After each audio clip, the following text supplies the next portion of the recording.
नमस्कार, मी प्रसन्न जोशी. मतसंग्राम महापालिकांचा या पुढारी न्यूजच्या महापालिका निवडणूक वृत्तांत विश्लेषणाच्या या सिरीजमध्ये आपल्या संवाद सत्रामध्ये आता आपल्यासोबत आहेत प्रकाश आंबेडकर, ज्यांना बाळासाहेब आंबेडकर म्हणून सुद्धा ओळखलं जातं. त्यांची वेगळी ओळख करून द्यायची काही गरजच नाहीये, मात्र औपचारिकरित्या करून द्यायची झाली तर वंचित बहुजन आघाडीचे ते प्रमुख आहेत आणि थेट आंबेडकरांची ते नातं सांगतात हे आपल्या सगळ्यांनाच माहिती आहे. आणि इतर अनेक रिपब्लिकन चळवळीच्या बाबतीतले प्रयोग झाले असले राजकीय, तरी सुद्धा स्वतःचा एक वेगळा ठसा आणि भूमिका घेऊन ते पुढे जात असतात आणि यंदाही ते तशाच प्रकारे स्वतंत्ररित्या या महापालिका निवडणुकीमध्ये उभे आहेत. आपल्यासोबत आहेत प्रकाश आंबेडकर. बाळासाहेब आलो, स्वागत आहे पुढारी न्यूजवर. स्वागत केल्याबद्दल आभारी आणि एक दुरुस्त करतो. हो, यावेळेस 3 ठिकाणी समझोत्यामध्ये आहे. हो, तसं तुम्ही आहात, पण नांदेड आणि मुंबई. होय होय होय हो, मग खरं आहे, तुम्ही आहात, बरोबर आहे. हा उल्लेख त्या अर्थानं बरोबर आहे. फक्त माझ्या बोलण्याचा अर्थ त्या अर्थानं फक्त महायुतीतल्या युती नाही, ज्या जनरल टिपिकल इतर सगळ्या रिपब्लिकन पार्टीचे गट तट ज्या प्रकारे युती आघाड्यांबरोबर जातात तसे तुम्ही नाही आहात. तुम्ही सोबत असल्यामुळे संबंधित पक्ष तुम्हाला गृहीत धरू शकत नाही, असं त्या अर्थाने अर्थ आहे. पण एनिवे, मी चर्चेला सुरुवात, या संवादाला सुरुवात करतो. माझा पहिला बाळासाहेब अगदी साधा सुद्धा प्रश्न आहे. उद्या आता म्हणजे मतदान आता अगदी तोंडावर आलेलं आहे, प्रचार आता संपेल आणि एक बऱ्यापैकी जो काही गोळीबार, धुडूम धडाम झालं, बॉम्ब ब्लास्ट झाले, सगळे एकमेकांवरचे आरोप प्रत्यारोप शेवटपर्यंत आपण सगळे बघताय. तुम्ही सगळ्या मिटिंग्स आणि सगळ्या सभाही पाहिल्या असतील. काय एक चित्र काय वाटतंय महाराष्ट्रामध्ये, काय चाललंय, निवडणुकीचा राग रंग काय वाटतोय तुम्हाला?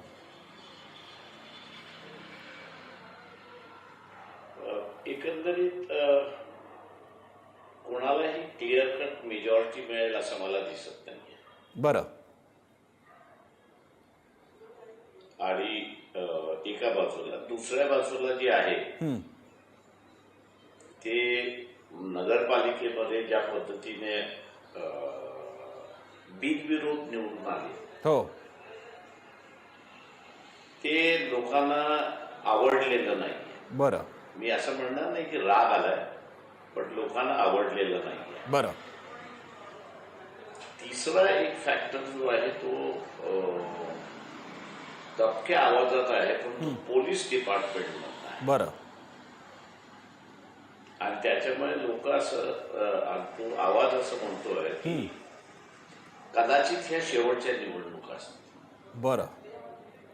आणि पोलीस खात्यातून तो येत असल्यामुळे लोक बऱ्याच मोठ्या प्रमाणात चिंतित आहेत असं मला दिसतंय. बरं. आणि त्याचं मतदानामध्ये रिफ्लेक्ट होण्याची पॉसिबिलिटी आहे असं त्या ठिकाणी मानतोय. बरं. बाळासाहेब, फारच म्हणजे मी अगदी एक जनरल विधान म्हटलं तुमच्याकडनं समजून घ्यावं, काय वातावरणाचा अंदाज तुम्ही घेताय, पण तुम्ही हा तर फारच मोठा दावा आणि आरोप झाला. म्हणजे राज ठाकरे मुंबईत म्हणतायत की शेवटची निवडणूक ठरेल, पण ते थोडंसं रेटॉरिकल आहे, ते थोडंसं एक प्रकारे जरा लोकांना उद्दीपित करण्यासाठी. पण तुम्ही थेट म्हणतायत की तुम्हाला इनपुट्स मिळत आहेत तसे. मला असं सांगितलं की हे पोलीस डिपार्टमेंटचं म्हणजे ते बोलताना असताना आपल्याला त्या ठिकाणी आढळत आहे. बरं. दिस इज नॉट की intelligence that is shared with me. बरं. बरं. असं नाहीये. बरं. तर पोलीस आपसामध्ये बोलतात, त्याच्यावरनं हा निकष माझा आहे. बरं. चौथा जो आहे त्याच्यामध्ये की जो फार लक्षात घेतला नाही, आणि तो म्हणजे चीफ ऑफ आर्मी स्टाफचं जे स्टेटमेंट होतं की ज्याला आम्ही फार मोठ्या प्रमाणात हायलाईट केलं सगळ्या याच्यामध्ये, ते म्हणजे की ते असं म्हणतात की वॉर होईल. बरं. लवकरच. आणि त्या वॉरच्या संदर्भात लोकांना ऐकण्याची कुतूहलता होती. आणि हे जेव्हा सांगण्यात आलं की अमेरिका ही काही भारतीय जनतेच्या विरोधात नाही, बरं, किंवा देशाच्याही विरोधात नाही, पण मोदीने जे काही राजकारण चालवलेलं आहे, बरं, आणि त्या राजकारणातून अमेरिकेच्या प्रयत्नाला कशा रीतीने हानी पडते. बरं. युक्रेनच्या संदर्भात असेल, इराणच्या संदर्भात असेल किंवा इतर याच्या संदर्भात असेल, बरं, तिथे असं असं दिसतंय की पण लोकांचा प्रश्न असा असायचा की हो. समजा मोदीने ऐकलं नाही तर काय. बरं, तर म्हटलं त्याला दुसरं आपण एक बघितलं पाहिजे की इतर राष्ट्र काय म्हणतात. म्हटलं जर्मनीचं काय आलं, फ्रान्सचं काय आलं, इंग्लंडचं काय आलं. होय, ते त्या सगळ्यांनी म्हटलं की आम्ही असताना पाकिस्तानला आर्ममेंट्स पुरवू. बरं, तेव्हा म्हटलं हे युद्ध वाया पाकिस्तान होणार आहे. बरं. मी फक्त बाळासाहेब, मला कल्पना आहे तुम्हाला या सगळ्या विषयांवरती बोलायला आवडतं, तुमच्याबरोबर असे संवादही करायची संधी मला मिळाली. चिकन ते पण मी प्रामुख्यानं महापालिकेच्या निवडणुकांच्या अनुषंगाने जरा तुम्हाला मला लिमिट ठेवावं लागेल, त्यासाठी मी दिलगिरी व्यक्त करतो. पण कारण मर्यादा आहे. महानगरपालिकेच्या म्हणजे नाही मी तुम्हाला सांगतोय ते असणारं या महानगरपालिकेच्या निवडणुकीच्या संदर्भातच सांगतोय मी तुम्हाला. बरं, काय का तिथे असणारी जी आता मी आता तुम्ही असं म्हणा की 27 महानगरपालिकेच्या निवडणुका आहेत, त्या सगळ्याच याच्यामध्ये मी गेलो. बरं, आणि तिथे जो संवाद जो होतो नंतरच्या ह्याच्यामध्ये सभा संपल्यानंतर जे आहे हो, त्या ह्याच्यामधला असताना लोक आम्हाला विचारत होती मग हे थांबवायचं कसं. बरं, can citizen play a role. तोही त्याच्यातला एक मोठा भाग येतोय असं मी त्या ठिकाणी मानतोय. म्हणजे वर्तमानपत्र असेल किंवा माफ करा की तुमचं टीव्ही चॅनल असेल, हो, यांनी हे हायलाईट जरी केलं नसेल तर लोकांना तिथे मांडल्यानंतर ते कन्सर्न आहेत असं एकंदरीत दिसतंय. बरं. मी बाळासाहेब पुढे जाताना एक सगळ्यांच्या मनातला एक प्रश्न आहे की कोण किती पारड्यात आहे, कोणाचं कसं वजन आहे. एकीकडे भाजपसारखा एक अतिशय बलशाली स्वतःचं काडर असलेली मुळातला पक्ष, त्याच्यामागे एक मजबूत मातृसंघटना, त्याच्या जोडीला केंद्रात आणि राज्यात सत्ता, आणि अशा एका वरचढ पोझिशनमध्ये असताना त्यांच्यासोबत एकनाथ शिंदे आहेत, अजित पवार आहेत. काही ठिकाणी कोणी एकनाथ शिंदे आणि फडणवीस एकत्र आहेत, काही ठिकाणी भाजप आणि अजित पवार एकत्र आहेत, काही ठिकाणी सगळे स्वतंत्र आहेत. मुंबईकडे सगळ्यांचं लक्ष लागलेलं आहे आणि त्यांच्यासमोर आहेत दोन्ही शिवसेना आणि मनसे 20 वर्षानंतर एकत्र आले दोघे भाऊ, आणि काँग्रेस स्वतंत्र लढते. तर या सिनारिओकडे कुठे आपण जरा मुंबईबद्दल बोलूया. या मुंबईच्या सिनारिओकडे तुम्ही कसं पाहताय? परिवर्तनाच्या दिशेने निवडणूक चालली आहे का स्टेटस को मेंटेन होईल?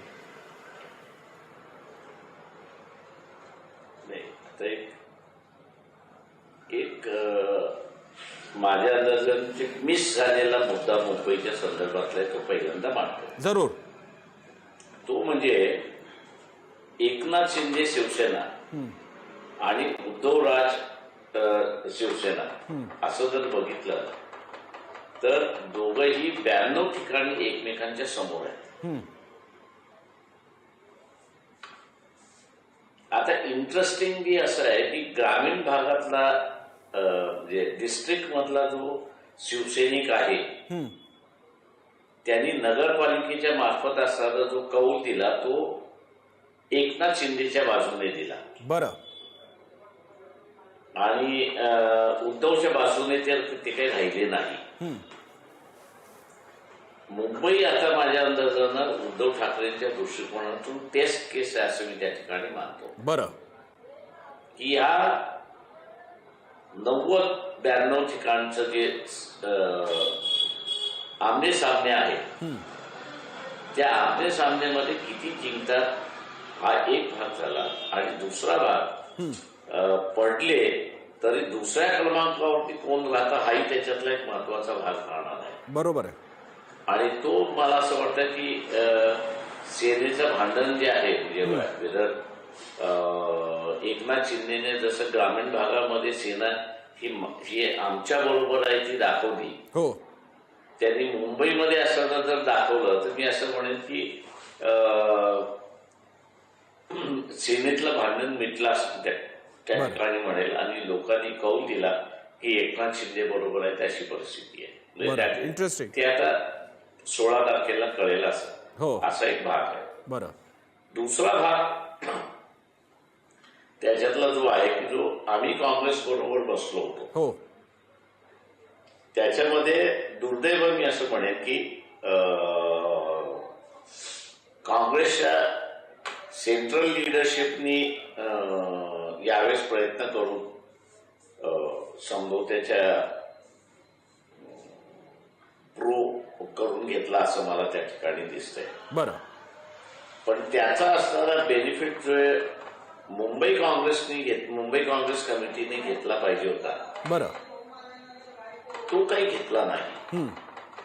आणि माझं हे झाल्यानंतर मी असणारा त्यांना सजेशन दिलं होतं की आम्ही जी सन्मान यात्रा रॅली घेतली होती तशाच पद्धतीने असणारा या युतीची एक रॅली आयदर बीकेसी किंवा शिवाजी पार्क बरं आपण असणारा घेतली पाहिजे.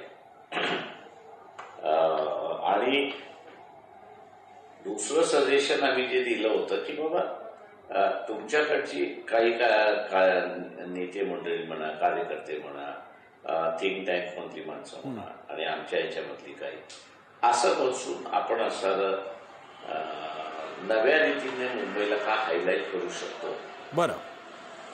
हा त्याच्यातला होता. म्हणून काँग्रेस पक्षाच्या जाहीरनाम्यामध्ये आपण बघितलं असेल की परेल लोपरेल आणि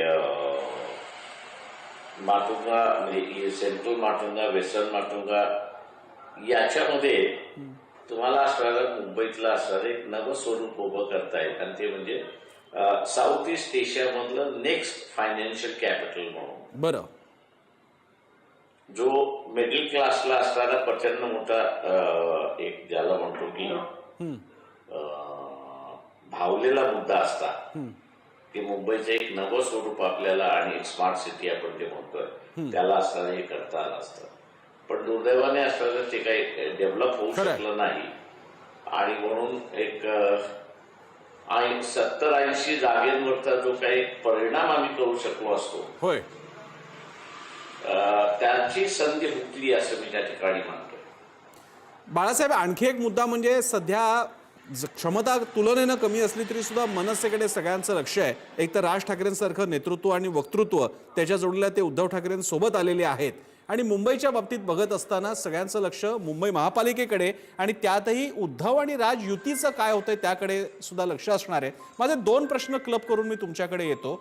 एक तर हे दोन भाऊ ज्या काळात येत आहेत त्याचं पुढे काय होईल आणि राज ठाकरेंच्या या आत्ताच्या राजकीय टप्प्याकडे आपण कसं पाहता?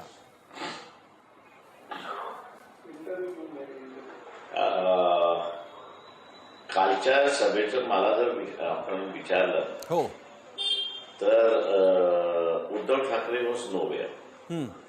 त्या इंग्रजी शब्दाचा वापर केला मी तर मराठी शब्द अत्यंत थोडासा वाईट अर्थाने असतो म्हणून तो मी वापरत नाही. पण त्या कार्यक्रमावरती छाप जी पडली ती राज ठाकरेंची छाप पडली. बरं. आणि ती जाणीवपूर्वक पडू दिली का उद्धव ठाकरेंनी हा मला वाटतं त्याच्यातले संशोधनाचा भाग आहे. बरं. आणि ती जी काही वाक्य वापरण्यात आली राज ठाकरे मार्फत ते मला इंडिकेशन दिसतंय की this is going to be a long term alliance. अच्छा. बरं. आणि स्लोली त्याच्यामध्ये असणारं Raj Thackeray will be the main player मुख्य सूत्रधार राहतील असं मला दिसतंय. आणि बॅकड्रॉपच्या ह्याच्यामध्ये उद्धव ठाकरे खेळत राहतील अशी परिस्थिती. बरं. म्हणजे डिव्हिजन झालेलं मला दिसते. पण आता हे विनिंग कॉम्बिनेशन वाटतंय बाळासाहेब. शिवसेना मनसे एकत्र येणं यांचं एस्टिमेट कसं राहिला त्याच्यामधलं असं ते दोघांच्या नेसेसिटी आहे. ती नेसेसिटी मला वाटतं नगरपालिकेच्या याच्यामधनं डेमॉन्स्ट्रेट झाली की Eknath Shinde was far ahead of फारच उद्धव ठाकरेंपेक्षा पुढे होते आणि ती खरी शिवसेना आहे. बरं. असं मतातून तरी दिसत होतं त्या ह्याच्यामध्ये. बरं. मान्य आहे मला की एकनाथ शिंदे यांनी पैशाचा वापर केला त्या सगळ्या ह्याच्यामध्ये, ही जरी फॅक्ट असली तरी नुसता पैसा हा काय फायद्याचा नाही. बरं, म्हणजे तो काही उपयोगाचा नाही. लोकांच्या मनामध्ये पाहिजे. बरोबर आहे. आणि एकनाथ शिंदे लोकांच्या मनामध्ये आहेत असं दिसतंय. बरं, एक आणि बाळासाहेब आणखी एका अलायन्सकडे सगळ्यांचं लक्ष आहे, ते म्हणजे अजित पवार आणि शरद पवार एकत्र येणं. आणि लोक म्हणतायत, विश्लेषक म्हणतायत की जे मुळातच झाकून ठेवलं होतं ते उघडं पडलं, हे मूळचे एकच आहेत. आणि चर्चा तर अशी आहे की आता शरद पवारांची राष्ट्रवादी एनडीए सोबत जाईल, सुप्रिया सुळे केंद्रात जातील. तुमचं सुद्धा सगळं लक्ष असतं दिल्लीत, तुमचे सुद्धा सोर्सेस आहेत. काय होणार आहे दोन्ही राष्ट्रवादीचं? ही एक गोष्ट बरोबर आहे तुम्ही जे म्हणताय की हे दोघं कधीच वेगळे नव्हते. हो, मी असं म्हणेन की त्या शरद पवार अजित पवार यांनी भारतीय जनता पक्षाला उल्लू केलं. बरं, आणि स्वतःकडची असणारी इन्क्वायरी हे थांबवून घेतल्या. म्हणजे त्या काळात आपण बघितलं असेल की शरद पवारांनी स्वतःहून ईडी समोर जाणं आणि माझी इन्क्वायरी करा, हे जे नौटंकी करणं, त्यांनी स्वतःला वाचून घेतलं, याच्याबद्दल दुमत नाही. बरं, पण माझा घोडा असा आहे, एकनाथ शिंदे आणि शरद पवार यांची सुद्धा कुठेतरी बैठक झालेली आहे. बरं, इंटरेस्टिंग. हे स्पेक्युलेशन आहे म्हणजे त्या पण काही धागेदोरे मला असं सांगतात आहेत की यांची भेट झालेली आहे. बरं, आणि मीटिंग ऑफ माइंड जे आहे ते कुठेतरी अराईव्ह झालेलं दिसतंय. बरं, आणि म्हणून काही ठिकाणी जे आहे ते ॲब्रप्टली आपल्याला दिसतंय. बरं, की एकनाथ शिंदेला जवळ घेणं आणि शरद पवाराला थोडंसं डिस्टन्स मध्ये ठेवणं, हे जे हा जो दाखवण्याचा भाग जो आहे, बरं, तो मला वाटतं इंडिकेशन आहे की बरंच काहीतरी राजकारण घडतंय आणि ती काही ओपन होत नाही अशी परिस्थिती आहे. एक बाळासाहेब, आणखी एक टिप्पणी तुमच्याकडनं घेतलीच पाहिजे. या सगळ्या खेळामध्ये जो सगळ्यात मोठा प्लेयर आहे, मगाशी ज्याचा उल्लेख झाला, तो म्हणजे भाजप. आणि महाराष्ट्राबाबतीत बोलत असताना देवेंद्र फडणवीस मुख्यमंत्री, आणि इतकी सत्ता, केंद्रातली सत्ता, राज्यातली सत्ता, पूर्ण बहुमत, नगर परिषदांमध्ये नंबर 1चा पक्ष, महापालिकांमधलं काय होईल ते बघता येईल. पण साधारणपणे एस्टिमेट आहेत की भाजप प्रभावी पक्ष राहील मुंबईपासून उर्वरित महाराष्ट्रात 29 महापालिकांमध्ये. या भाजपचं म्हणजे जो महाराष्ट्रात भाजप अगदी धाकटा भाऊ काँग्रेस राष्ट्रवादीच्या दृष्टीने, तर तो शिवसेनेच्या नंतरचं आव्हान होतं. आज तो सर्वाधिक मोठं आव्हान बनलेलं आहे, ज्याचे प्रमुख देवेंद्र फडणवीस आहेत. पक्ष म्हणून भाजप, व्यक्ती म्हणून देवेंद्र फडणवीस यांचं महाराष्ट्रातलं पुढचं राजकारण आपण कसं पाहता?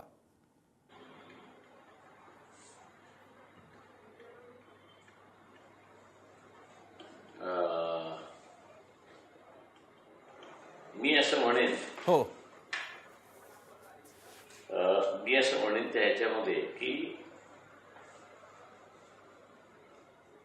लार्जेस्ट पार्टी म्हणजे सर्वात मोठा पक्ष भारतीय जनता पक्ष असला, बरं, तरी एकनाथ शिंदे यांनी मुंबई महानगरपालिकेच्या ह्याच्यामध्ये कशा रीतीने नाचवलं, बरं, भारतीय जनता पक्षाला किंवा वाकवलं हे, यावरनं बीजेपी मेन प्लेयर आहे असं मला वाटत नाही. बरं,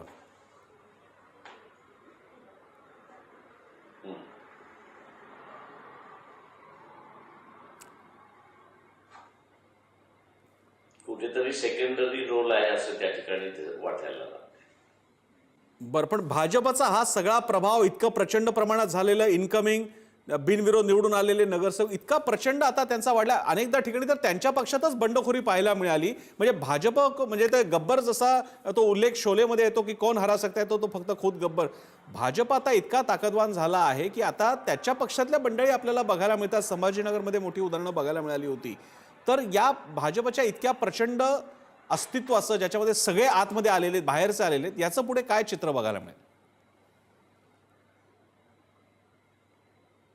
म्हणजे माझ्या अंदाज ती सिस्टमॅटिकली त्यांनी यावेळेस जी आहे तो ऑपोजिशनला जी एक स्पेस ओपन आउट होत होती, बरं, ती त्यांनी एकनाथ शिंदे आणि अजित पवारांमार्फत ती ब्लॉक केली असं मी त्या ठिकाणी म्हणेन. बरं. आणि काँग्रेस इज नोवेअर, म्हणजे काँग्रेस कुठेच नाही आहे की जी स्पेस ओपन झालेली आहे तिला असताना स्वीकारावं. खरंय. आता कदाचित नांदेड किंवा लातूर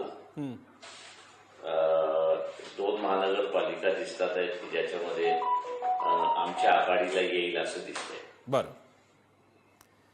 बाळासाहेब, शेवटचा प्रश्न विचारतो. महाराष्ट्रातला एवढा सगळा सत्तेचा आणि राजकारणाचा सारीपाट असताना, ते जर हो पूर्ण करा, तुम्ही पूर्ण करा, मग मी शेवटचा प्रश्न विचारतो. पूर्ण करा, सॉरी. हो, तिथे असं आम्ही इनपुट्स दिल्यामुळे ती स्पेस आपण असं या आघाडीकडे घेऊ शकलो. बरं. माझा शेवटचा प्रश्न आहे बाळासाहेब, एकेकाळी अगदी मुंबई महापालिका, मुंबई प्रदेशात सुद्धा रिपब्लिकन पार्टीचं एक अस्तित्व बघायला मिळायचं. महाराष्ट्रभरात ही चळवळ जोरदार होती. तो काही इतिहास इथे सांगत बसायची गरज नाही, सर्वांनाच ती माहिती आहे.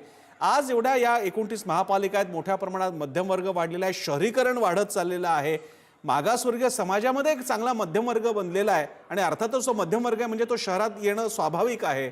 आजच्या काळामध्ये या मागासवर्गीयांची अस्मिता, त्यांच्या राजकीय महत्वाकांक्षा यांचं काय होणार? रिपब्लिकन पक्ष या सगळ्या राजकारणाच्या खेळामध्ये रिपब्लिकन पक्षांचं आंबेडकरी विचारांच्या राजकीय चळवळीचं अस्तित्व काय आहे?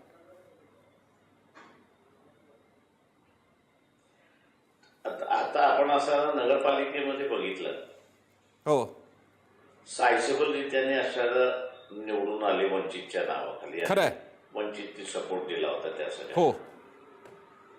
आता असं महानगरपालिकेमध्ये प्रत्येक महानगरपालिकेमध्ये अकाउंट ओपन केलं जाईल आणि ते इंडिपेंडेंट अकाउंट ओपन केलं जाईल. बरं. आणि हा माझ्या अंदाजाने बिगेस्ट म्हणजे हा सगळ्यात मोठा बदल आहे. आपण एक लक्षात घ्या. बरं. की जे मागासवर्गीयांना मतदान देऊ नये, नेतृत्व मानू नये असं जे बॅरियर होतं, म्हणजे कुंपण होतं, ते कुंपण आता तुटायला लागलेलं आहे. बरं. आणि लोक आता हा विचार करायला लागलेली आहे की एका बाजूला मनुवाद आहे आणि दुसऱ्या बाजूला या मनुवादाच्या विरोधात लढणारं जे आहे महात्मा फुले आहे, शाहू महाराज आहे, बरं, बाबासाहेब आहेत आणि त्यांच्या आधारित असणारा जो पक्ष आहे तो आता आपला ऑल्टरनेटिव्ह, तो आपला असणारा पर्याय आहे. मला वाटते ही एक फार मोठी बदलतं चित्र आहे असं त्या ठिकाणी मागतो, बदलतं विचार असेल मागतो. बरोबर. आणि हा साधा सुद्धा बदल नाहीये, तर हा प्रचंड मोठा सामाजिक बदल आहे. खरं. बाळासाहेब, या सगळी निरीक्षणं महत्वाची आहेत. निवडणुकीच्या नंतर निकाल जेव्हा लागेल तेव्हा सुद्धा आपल्या अशाच विश्लेषणाची अपेक्षा असेल. तुम्ही तेव्हा आम्हाला पुढारी न्यूजला वेळ द्याल अशी विनंती आणि अपेक्षा आहे. आता तुम्ही रात्री, म्हणजे ही मुलाखत जेव्हा लोक बघतील तेव्हा दिवस असेल, पण आता तुम्ही मध्यरात्र जवळ येत असताना तुमच्या दिवसभरातल्या व्यग्र कार्यक्रमाच्या नंतर सुद्धा वेळ दिला. विशेष आभार तुमचे. पुढारी न्यूजशी संवाद साधण्यासाठी आपल्यासोबत होते वंचित बहुजन आघाडीचे अध्यक्ष डॉक्टर प्रकाश आंबेडकर, म्हणजे अर्थात बाळासाहेब आंबेडकर, ज्यांनी आपल्याला एवढा वेळ दिला. त्यांचे आभार म्हणून इथेच थांबूयात या संवाद सत्रात. पाहत राहा पुढारी न्यूज.